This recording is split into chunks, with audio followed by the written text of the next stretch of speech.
Stay tuned, and yeah, we should be live now. Now, if you have any issues with the audio quality, in case it's not recording the right one, also let me know. But in the meantime, I'm going to proceed as expected. Just pressing another refresh over here, and hopefully this one's gonna work as anticipated. Pre-live.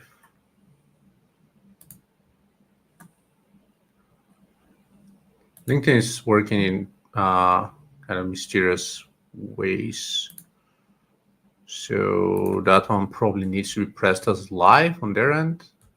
Again, just working differently. But once again, in the meantime, we are going to discuss the B2B landscape and kind of see what everyone's seeing on the B2B ecosystem. I'm going to share and reveal some of the experiments that we've done over the past year, what isn't working as well as it used to be a year ago and even 8 months ago, channels that have been in decline, and some other areas and consideration that we've been seeing in the meantime. Now, there's a private chat area here in the studio, which I definitely want to kind of consider. I see some folks live on X. I just don't see LinkedIn. So LinkedIn is dragging behind once again. Such a sluggish dude. Video, go live, manage, probably needs to be enabled manually. Such a hassle. Prepare to go live. Okay. There's a go live button. That's so stupid. All right, give me just a quick sec. I'm going to try it.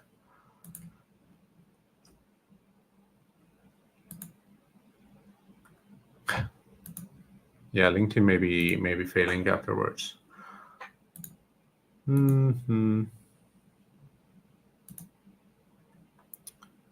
Now, once again, in the meantime, if you have any questions in the B2B landscape, drop them here in the comments. Otherwise, we're just going to go live on the other networks.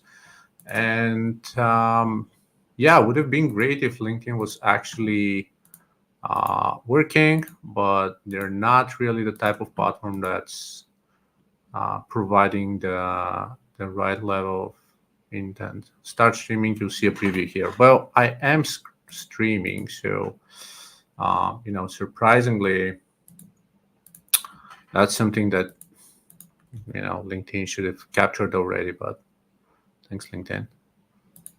Okay, I'm just doing another quick edit on the destination.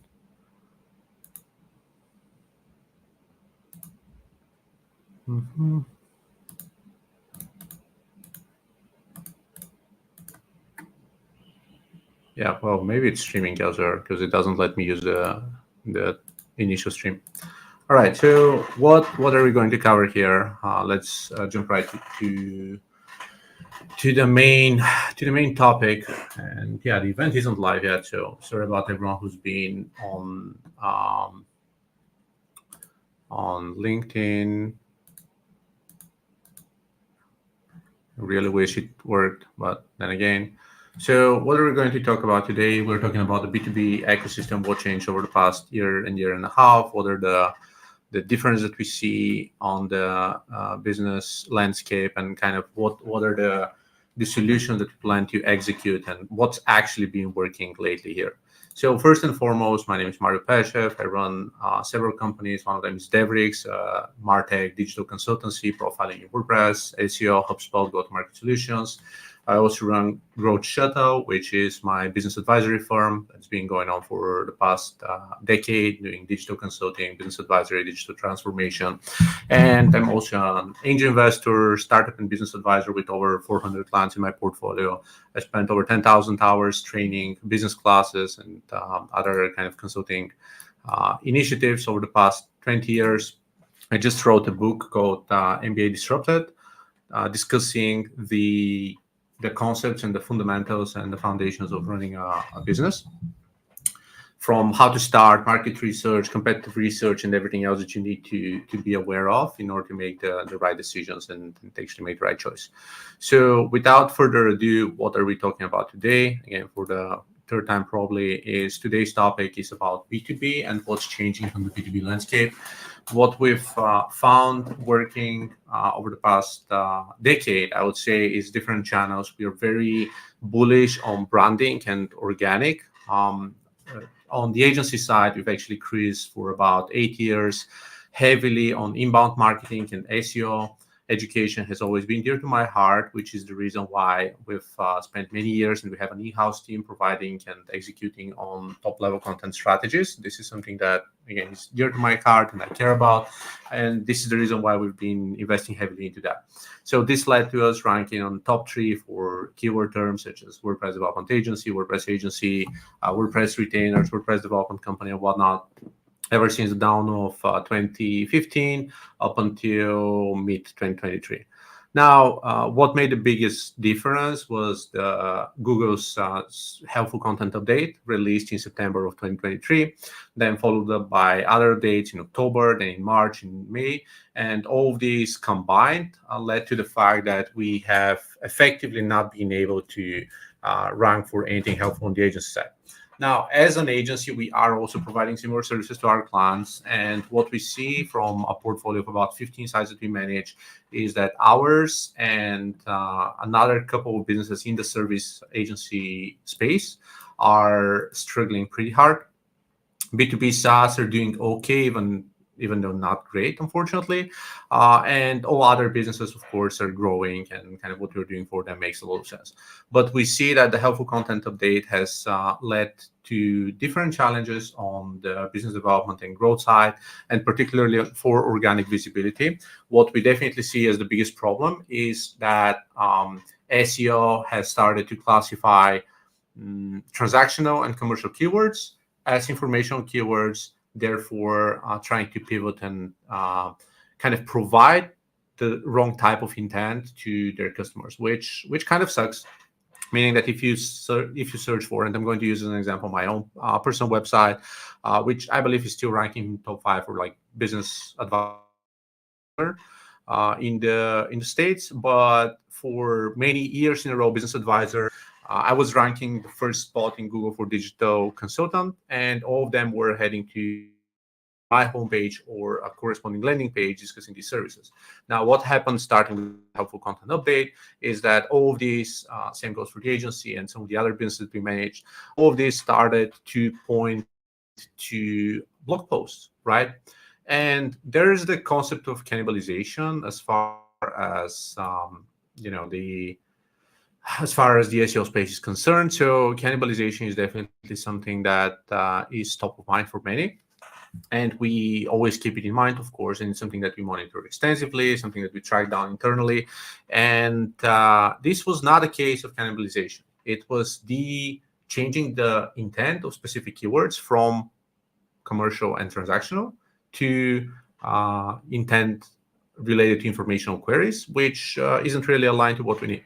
So as a content-rich publication with an in-house full-time content team on the agency side, we ended up providing only informational articles for commercial keywords, which really led to not satisfying the customer intent and therefore the ranking for those keywords. We actually ran experiments on the SEO side, which is something interesting. I set up an AI website with 50 ChatGPT created articles, brand new domain, and so forth. So in 28 days, it actually outranked our 15-year-old domain for several commercial keywords. So that's just to say that Google has been really inefficient. Now, over the past couple months, there were other things coming up. Now, Google's trying to compete with OpenAI. Therefore, there's a pretty steep battle in terms of search engines, whether GPT 4.0 is going to outrank search engines, whether it's going to be the new concept and the new strategic engine of how our customers deriving and pulling information out there. We are yet to see. Probably the answer is not, because search engines aren't going anywhere. But nevertheless, that's definitely a concept and definitely a trend that we are seeing happening more and more over time.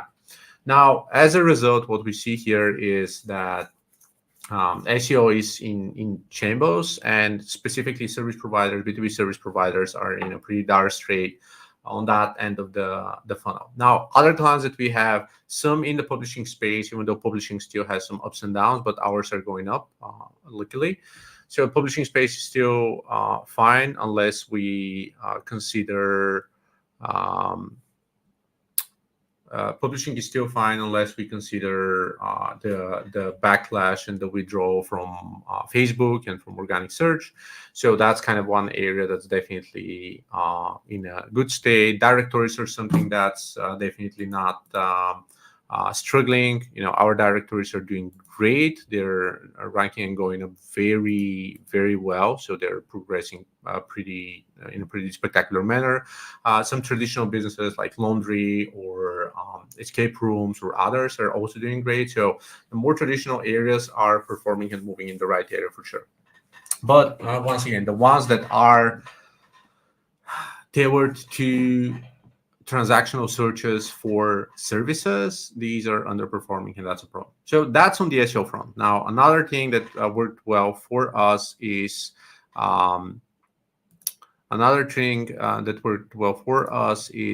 creating a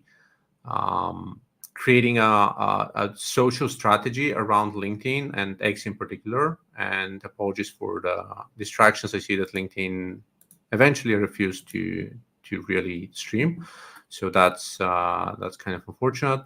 But what we definitely see happening is that LinkedIn's reach is also down, and I've spent many months speaking to top voices and respectable influencers in the LinkedIn space, and now this is another nail in the coffin, that LinkedIn actually does not provide LinkedIn Live unless you use a third-party provider, and they're partnering up with specific providers, and they don't support LinkedIn anymore. And then the RTMP buffer requires a lot of work and setup and configuration to actually make work, which apparently I wasn't able to do right now. So in a similar fashion, they have been underperforming on the organic space and therefore delivering pretty crappy type of content across the board. Now, all of that, and we see similar drop in reach in other networks, but it's just more notable in the B2B space because, after all, this is a B2B podcast that we're doing here. And the B2B space is more notable because there are plenty of channels that you can use for B2C. Of course, there's Facebook, there's Instagram, there's X, there's Pinterest, there's even TikTok and Snapchat and influencers, like lots of channels. But when it comes to traditional B2B organic content, most of the channels are not super effective, and this is the reason why we are actually focusing so much more on those more traditional B2B demand generation channels. Now, the macroeconomy is something that I talk a lot about, especially over the past several years, starting from the beginning of the pandemic, the first recession in 2020, the lockdown and stay at home, which naturally increased digital consumption, online gaming, affiliate, online digital purchases, gambling, and a lot of other things, as people were staying at home and they didn't have anything fun to do outside. So increased digital consumptions, which led to the rise of specific industries and ecosystems, or just a massive influx of revenue generated for some of those specific areas. So that's something that we definitely saw over the past few months, and over the past several years. But we also saw the backlash or the withdrawal of funds happening afterwards. Now, what happened in 2022? The Fed has increased the interest rate for being able to take any form of loans, and the traditional fixed loans. If you take a mortgage with a 30-year fixed loan, a fixed interest rate, that's great. But if your fixed interest rate is only limited to a year or 2 or 3, then it could be reset to the new norms provided by the Fed. It works similarly to the European Central Bank. Now, there are, again, different principles for different banks that come into play, but bottom line is that money are no longer cheap, and it suddenly became really hard 2 years ago to start taking loans, mortgages, any sort of business debt, which also comes into the funding mechanisms for venture capital funds. So as a result, a lot of the VC funds started to pull their budgets back and putting stress and pressure on the economy. In addition to that, Elon took over X, and that led to some major slashes of talent. That led to Meta stock really dropping really hard, and Facebook deciding to do layoffs as well. Everyone else followed. Microsoft, Amazon, Google started conducting layoffs that they haven't done in about 15 years, right? So this was the first ever since the Great Recession, and it was also a great excuse to not really follow suit to everything that the economy wanted previously, and kind of put the game back into the hands of the employers. With all the stay at home, with all the overemployment and overhiring going on, this kind of bubbled and bursted a specific bubble that has been bubbling for several years in a row, and led to the reverse, meaning a drop in the economic efficiency, meaning that everyone started to conduct layoffs, and consumer spending went down. Number of sales reps and marketing managers and marketing directors went down as well. CFOs started to scrutinize internal spending, SaaS licenses, rentals, event spend, marketing spend, and all of that kind of started to create a windfall which affected the economy as well. So the combination of all those things combined, and again with some other things such as economic uncertainty, on the unknown of moving from the pandemic and stay at home to actually back to the office, whether back to the office is going to be full back to the office or a hybrid environment, all of these questions still remain unanswered. In addition to that, we have a couple of wars happening in Ukraine and in Gaza, and those are adding up. In addition to that, we have the elections coming up in the end of the year. So this is what kind of happened with the inflation and the hyperinflation and the recession and kind of everything else that's been going on right now. Now, I'm going to open a quick bracket that I'm using recession loosely. Technically, the world and the US economy is not in a recession yet, but we do see a massive withdrawal of spending. We do see record high tech layoffs. We do see record high credit card debt numbers. And all of that combined, of course, is contributing to the fact that the economy is not in such a great state right now. Internally, what we definitely see is fewer open jobs on the market for some of them, and speaking with partners in our network, are about a fourth of the job openings at the end of 2021.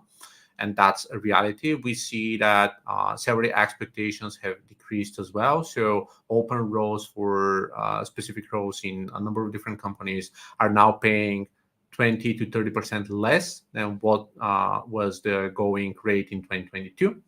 And again, all of that is just to say that fewer job opportunities are available, and actually the economy is not in such a great state.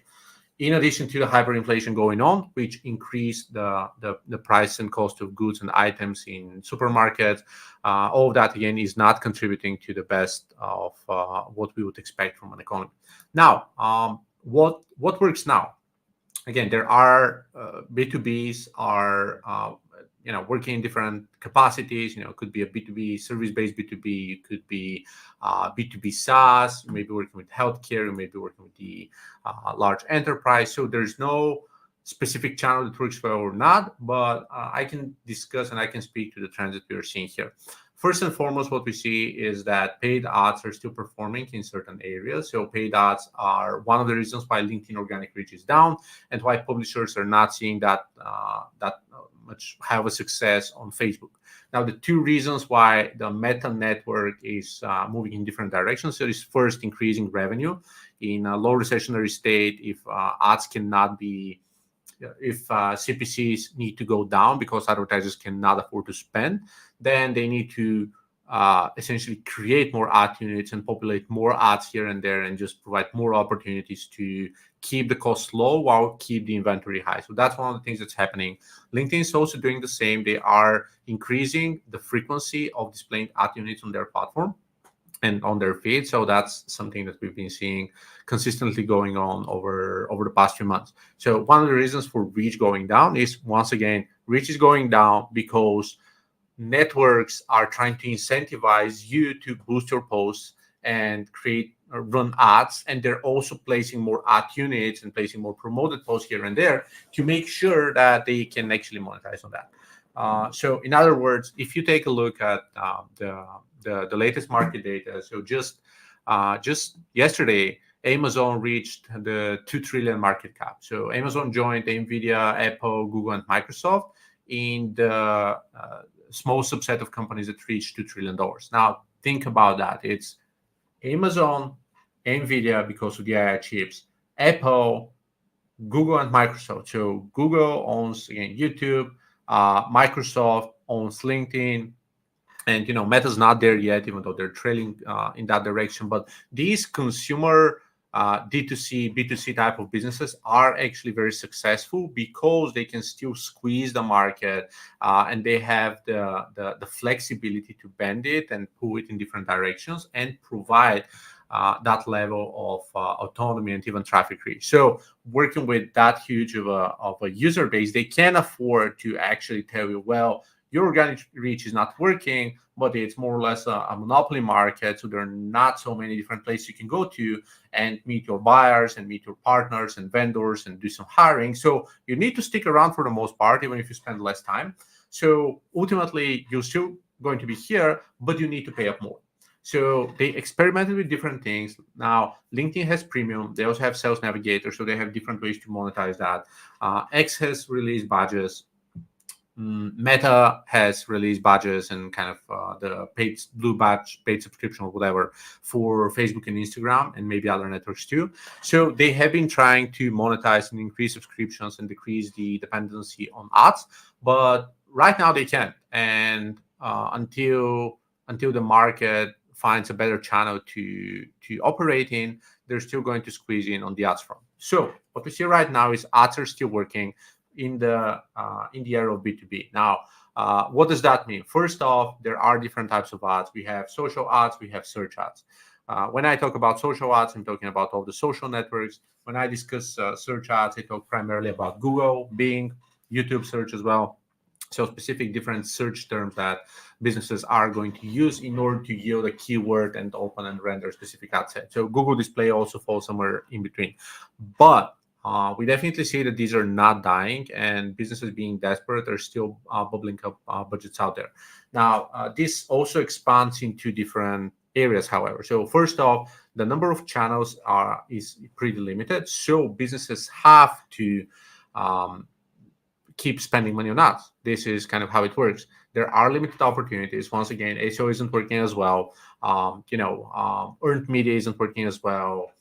Generic content marketing and stuff isn't working as well. So most of the funnels working on the market right now are still a funnel that goes through a freebie, a webinar appointment, setting up a call, a new service proposition, a discount coupon offer, a lightweight service, or something else that may be simplified. So this is the reason why search is still working, both search and social ads. And the second reason is, again, that there aren't many other channels that are working. Now, on our end, what we see on the B2B front, and I'm going to be around for another 5 or 6 minutes or so, and we're going to leave it here. Feel free to drop any questions and like and subscribe if it's your first time here, but we can do that next week or keep it ongoing if that's something of interest. But where was I? Search ads and display ads, they are working because, first off, they are still providing value and the funnels are built and designed in a way that is still working. Second, there are not great channels working in parallel and effective playbooks that work in addition to that. Now, what other channels? Now, we talked about SEO, we talked about social, we talked about search, we talked about ads. What other channels exist? We have demand generation, or at least cold calling and cold emailing, which are two different chapters. We have email marketing, we have text-based marketing, if you want to talk about that. We have influencer marketing, affiliate marketing, event marketing, partnership marketing. So there are other forms of marketing that also come into play, but they're not necessarily scalable. Now, on the B2B service front, referral-based marketing is one of the strongest channels for most channel partners and service providers. What does that mean? It falls into one of the two categories. It's either a strategic B2B partner, such as, let's say, Klaviyo, or a hosting company, an ad management provider, a company like StreamYard that we are using now for streaming. Either one of them is vouching for you and sending you leads, which is one form of referral marketing, or recommendation referral marketing, which is a form of word of mouth, but someone you worked with, they have jobs, changed a job, or they just spoke to a friend, and that's how you land into your new business. So you need existing business to be able to land new business. This is the second section. So this is a great channel, but with the limited budgets right now on the market, it's really hard to land new deals and recruit and procure new vendors. So this is something that has definitely been limited over the past few years, well, particularly over the past 18 months, and very notable over the past 1 year. Now, when it comes to agency budgets, based on Chris Walker's latest episode on B2B Revenue Vitals, they were discussing the Forrester CMO survey, and where Forrester discussed something along the lines of about 20% or so of agency spend for enterprises doing at least on average $5 billion a year. So 20% seems pretty high for vendors and agencies. So it depends on how that's calculated. But Chris and their team at their agencies essentially are calculating, and kind of their metrics in their own personal individual data is that about 40 to 50% of B2B SaaS expenses are spent on headcount, and about 4 to 8% of that is actually spent on agencies. So recruiting different vendors is definitely shrink and definitely limited right now. So we just have to be aware of the fact that the market is just not there yet.